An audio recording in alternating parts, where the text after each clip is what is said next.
7 boot brands that are total money traps and 6 that are built to last. 2 boots can look almost identical on a shelf. Brown leather, thick sole, rugged silhouette, high price tag. But after a year of real wear, one starts cracking at the toe box, losing its shape, looking tired before its time. The other develops a patina, molds to your foot, and starts looking like it was made for you. The difference is almost never the price. It is almost always the construction, the leather, the sole, and how much of that price tag you are paying just for the name on the inside. In this video, we are looking at 13 boot brands, 7 that may be money traps, and 6 that are genuinely built to last. This is not an attack on any single brand. This is a guide for men who want to spend their money on boots that age, well, can be repaired and actually justify the price after 3, 5, or 10 years of wear. By the end, you will have a clear framework for evaluating any boot before you buy it, regardless of the marketing, the Instagram campaign, or the price tag. Let's get into it. First, let's talk about why the boot category is one of the most emotionally loaded purchases a man can make. You are not just buying footwear, you are buying an idea. Durability, masculinity, heritage, work ethic, adventure. That emotional weight is exactly what makes boots so easy. A brand puts a boot on a rugged backdrop, shoots it in golden light with a weathered finish and a story about 1950s craftsmanship, they are selling you something. And sometimes what they are selling is real. The construction is solid, the leather is honest, the sole will outlast your expectations. But sometimes the image is doing more work than the boot itself. The photo is great, the Instagram story is compelling, the price feels premium, and then the leather starts peeling in the second winter because it was heavily corrected and coated on top, or the sole separates because it was glued rather than stitched, or the entire profile of the boot loses its structure because the leather was too thin to hold its shape. The question is never whether the boot looks good. The question is whether it is built to last and whether the price reflects construction or marketing. Here are the criteria we use in this video. They are the same criteria any serious boot buyer should internalize: the type of leather, the quality of the hide, and whether it is full grain, corrected grain, or bonded, the construction method, whether the sole is Goodyear welted, Blake stitched, stitchdown, or simply cemented and glued, the resoleability of the boot, whether you can replace the sole when it wears out, or whether the boot becomes disposable the moment the bottom gives, the quality of the insole, the stitching, the hardware, and the internal structure, country of manufacture, and whether that information is transparent, and finally, cost per wear, what you actually pay per day of use over the lifetime of the boot. These are not abstract criteria. They are the difference between a boot that costs you $200 and lasts 2 years and a boot that costs $300 and lasts 15. Now, the 7 money traps.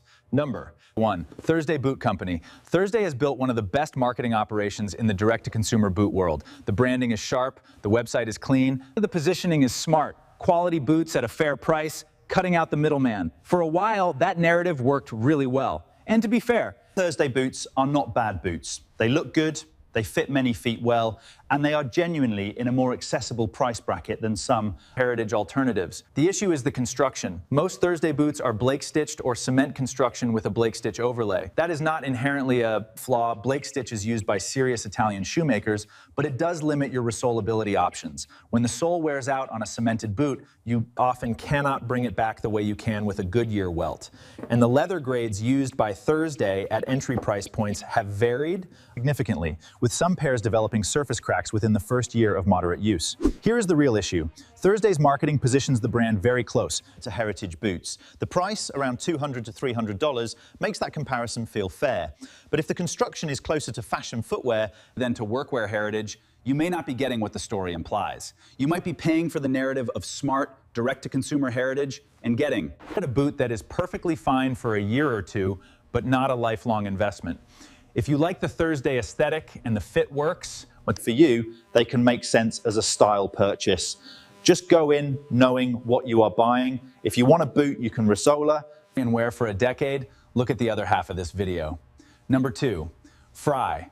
Frye has one of the most powerful heritage stories in American boots. The brand has been around since the 1860s. There are genuine vintage Frye boots from the 1970s and 1980s that are still in circulation, held together, restored, worn by people who refuse to let them go. That history is real. The problem is that the Frye of today is not the Frye of that era. The brand has changed ownership multiple times and moved significant parts of its production. Many current Fry boots are made with leather that is softer and more processed than the stiff, honest hides that made old Fries famous. Some models use cemented construction. The price is still high, often $300 to $500 or more, and the Fry name still carries cultural weight. But when you examine current production against the old standard, there is often a gap between the story and the delivery. This is one of the clearest examples of paying for heritage without necessarily achieving it. The name carries a century and a half of credibility. The current product carries a marketing department that knows exactly how to leverage that credibility. That does not make every Fry boot a bad boot. Some lines are more serious than others, but you should not assume that the name alone guarantees the construction. If you are drawn to Fry, do the research. Find out exactly which line you are looking at, how it is constructed, where it is made, and whether the leather is full grain. Do not pay the heritage premium for a fashion boot dressed in vintage clothing. Number 3, Steve Madden. Steve Madden belongs in this conversation because the brand keeps climbing into price territory where real construction should be expected, and often it is not there. Steve Madden boots regularly sell between $105 and $205. At that price, men expect decent leather. What they often get is heavily processed material, sometimes bonded leather on some lines, glued soles that separate sooner than expected, and fashion-forward silhouettes built for trend cycles rather than longevity. The brand is perfectly honest about what it is, a fashion footwear company. The problem is that some of its boots look like they could be serious footwear. The visual language borrows from workwear and heritage, but the construction is fashion grade. You are often paying for the look of durability rather than durability itself. If you want a boot for going out and you plan to wear it a season or two, Steve Madden can work. But if you are comparing price per wear over multiple years, you will almost certainly find better options in the same or slightly higher price range. With real leather and a stitched sole. The rule here is simple. Be honest about what you want. A fashion boot can be a legitimate purchase. Just do not pay fashion boot prices expecting workwear boot lifespan. Number 4, Timberland. This one is going to surprise some people, and it should come with some nuance. Timberland is a genuinely iconic boot. The yellow boot is one of the most recognizable pieces of footwear in history. It has a legitimate place in American culture and has been worn by workers, by hip-hop artists, by suburban kids, and by people across economic backgrounds for decades. That story is real. But here is the thing.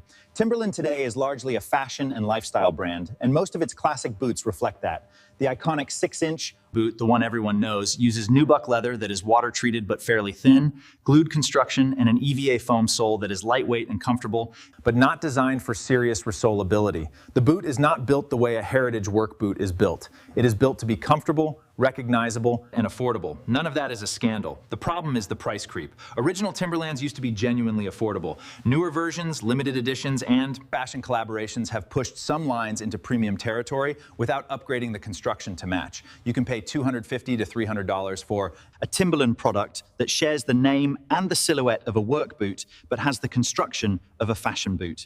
If you want Timberland as a cultural statement, as a style piece, as a comfortable casual boot, that is a valid reason to buy. But do not confuse the look of the yellow boot with the durability of a Goodyear welted boot. They are two different things. Number 5, UGG men's boots. UGG is a brand built on comfort, and it delivers comfort consistently. That is not in question. But when UGG extends into leather and suede boot styles marketed as men's lifestyle footwear at prices in the $200 to $350 range, it enters territory where construction scrutiny is fair. Most UGG boots in this category use cemented soles. The leathers can be soft but not particularly durable. The brand's identity is not about longevity. It is about softness, warmth, and comfort from day one. That is a legitimate value proposition, but it is not the value proposition of a boot built to last 10 years. The real money trap here is the lifestyle marketing. UGG has successfully positioned itself as a premium comfort brand, and that premium shows in the price.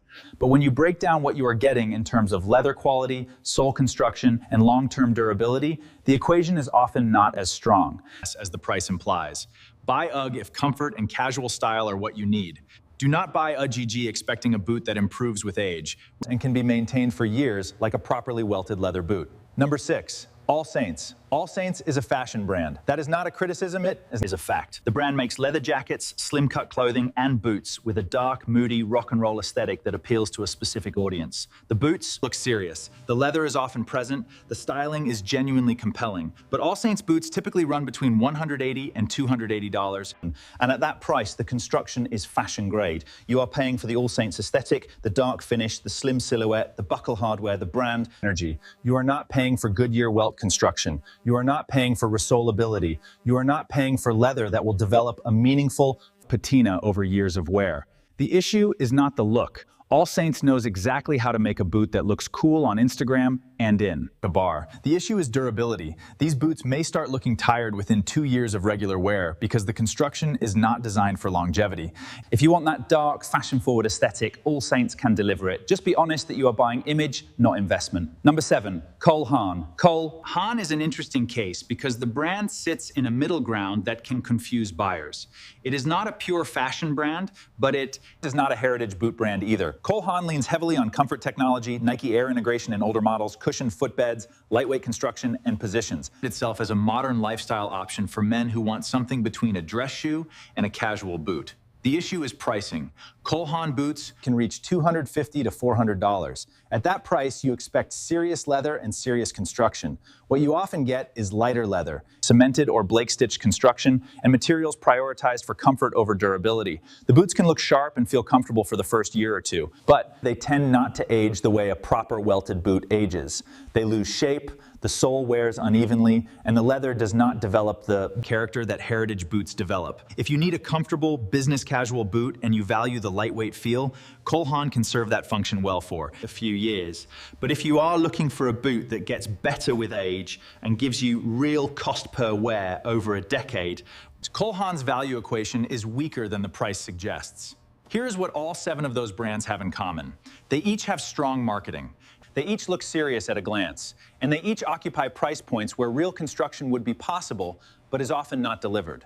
The pattern is this. A boot can be built beautifully for its primary purpose, which might be fashion, comfort, or cultural impact, but still fall short when evaluated by durability, resoleability, and long-term value. The image of a work boot is not the same as the construction of a work boot, and in this category, more than almost any other, the image can be very convincing. Now, the important thing to understand before we get into the second half of this video is that paying more for boots is not automatically wrong. Quite the opposite. A boot that costs $450 but lasts 15 years with 2 resolings is a dramatically better investment than a boot that costs $200 and needs replacing every 2 years. The math always works out in favor of quality, but only if the quality is actually there. This is the central insight of the video. The problem is not expensive boots. The problem is expensive boots that do not earn the price. The question is always, what part of that price is actually in the leather, the construction, and the longevity? And what part is in the brand story, the store experience, and the marketing? Now let's talk about brands that tend to get that equation right. Built to last, number 1, Red Wing Heritage. Red Wing is the clearest starting point for this conversation because it sits at the intersection of genuine workwear history and accessible price. Red Wing has been making boots in Red Wing, Minnesota since 1905. Many of its heritage line boots are made in the United States. The construction is Goodyear welted, which means the sole is stitched to the upper through a welt, and when the sole wears out, you can have it replaced by a cobbler.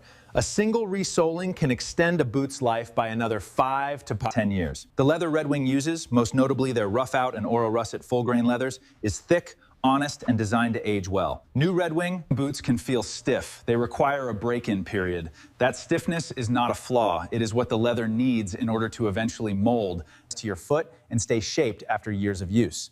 The price point, roughly $300 to $350 for most heritage models, is not cheap.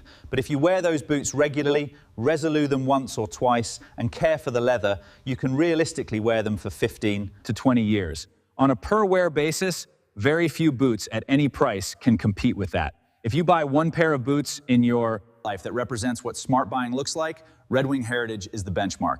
Number 2, Wolverine 1000 Mile. The Wolverine 1000 Mile boot is named for a guarantee. Boots that last 1,000 miles of wear. That promise was serious when it was first made in 1914, and the company has tried to preserve that legacy in the modern version of the boot. The 1000 Mile is Goodyear welted, available in genuine full-grain leather, made in the United States and designed for resoleability. The silhouette is clean and versatile. It works with denim, chinos, and smart casual outfits equally well. The leather, particularly in the dark brown and cognac colorways, develops a rich patina over time rather than looking worn out. At around $300 to $350, the Wolverine 1000 Mile competes directly with Red Wing and often comes down to personal preference in silhouette and fit. It is a more refined aesthetic than the rugged workwear look of Red Wing, slightly dressier, slightly more streamlined. Both brands offer something slightly different, but both deliver the fundamentals. Goodyear, welt, real leather, resoleability. If you want a boot that reads a little cleaner for office environments while still being built like a serious boot, the 1000 Mile is a strong answer. Number 3. White's boots. White's is a name that comes up repeatedly in serious boot conversations because the construction standard is extremely high, arguably higher than almost anything else you can buy at a comparable price. White's is made in Spokane, Washington, by hand, using techniques that have not changed significantly in over a century. The boots are heavy, the leather is thick, the construction is stitchdown, which differs from Goodyear welt, but is equally, if not more durable for certain use cases. White's boots are not cheap. Most models start around $450 to $500 or $150. But these are boots that cobblers genuinely respect. They can be rebuilt almost entirely. The leather lasts decades with proper care. People hand these boots down to their children. The only real downside to White's is accessibility and style range. These are utilitarian boots. They are not fashion pieces. If you want a slim silhouette for city wear, White's may not be your brand. But if you want the most serious construction available in an American work boot at a reasonable price for what you get, White's is one of the strongest answers the market offers. Number 4, Corcoran. Corcoran is a military boot brand with a history stretching back to the 1940s. Corcoran jump boots were worn by American paratroopers. The construction was designed for extreme conditions. That baseline has not disappeared from the brand's DNA. And the modern Corcoran lineups are typically Goodyear welted with full-grain leather and a profile that balances utility and style in a way very few brands achieve. The jump boot silhouette, tall shaft, no lacing on the upper, has a military elegance that works as well on a city sidewalk as in a field. Prices run from around $250 to $350, which puts Corcoran in strong value territory given the construction. This brand tends to fly under the radar of the usual boot marketing conversation, which is exactly why it is worth mentioning here. Less hype, more boot. Number 5, Grant Stone. Grant Stone is a relatively newer brand, founded in 2014, but it has quickly built a reputation for delivering premium construction at prices that undercut luxury competitors by a significant margin. Grant Stone sources its leathers from Horween, the Chicago tannery that produces some of the most respected leather in American shoemaking. The boots are built using Goodyear welt construction, often from double leather outsoles or combination leather and rubber. At around $300 to $400, Grant Stone offers Horween leather and genuine welted construction that would cost significantly more from luxury dress shoe brands. The aesthetic sits cleanly between heritage work boot and dress boot, making the boots usable across a wider range of contexts. Grant Stone is still a relatively small brand, and with that comes slightly longer lead times and less physical retail presence. But for buyers who do their research, it consistently shows up as one of the best value propositions in the premium boot market. Number 6, Nick's boots. Nick's, based in Spokane, Washington, occupies a similar tier to White's, high-end American handcrafted boot making with military and fire service heritage. Nick's originally built boots for wildland firefighters, which means the construction standard was literally life safety relevant. The leather is thick, the construction is stitched down, and the boots are designed to be rebuilt multiple times over a lifetime of use. What separates Nick's as a consumer recommendation is the customization model. You can order a Nick's boot to your specific foot measurements, choose your leather, your sole configuration, your heel height, and your hardware. The price reflects that. Expect to spend $500 or more, but what you receive is effectively a custom-made boot built to a professional standard. For someone who struggles to find off-the-shelf boots that fit well, or who wants a single pair of boots that they never have to think about replacing, Nick's is one of the most compelling arguments in this entire video. You buy once, you maintain them, they last a very long time. The cost per wear on a pair of Nick's boots is among the lowest in the category once you factor in their lifespan. By now, you should be seeing the pattern clearly. The brands built to last share a set of qualities: transparent construction methods, real full-grain leather, Goodyear welt, or comparably serious stitch-down construction, resoleability, and a history of use that goes beyond aesthetics. The money traps share a different pattern: strong marketing, price points that suggest quality without always delivering it at the construction level, and fashion-forward or lifestyle-forward positioning that prioritizes appearance over long. Questions you should ask before buying any pair of boots, regardless of the name on the inside. What kind of leather is it? If the brand can't or will not tell you it is full grain, be cautious. Corrected grain can still make a reasonable boot, but it should reflect in the price. And in your expectations for aging. How is the sole attached? If the answer is cement only, glued, ask yourself whether you can live with the boot being essentially disposable when the sole wears out. That may still be fine for your needs, but factor it in. Can this boot be resoled? This single question changes the entire economics of boot ownership. A boot you can resolue every few years is a boot you own for life. A boot you cannot resolue is a boot you own until the sole gives out. Does the brand tell you clearly how the boot is made? Transparency about construction, materials, and origin is a signal of a brand that is confident in what it is building.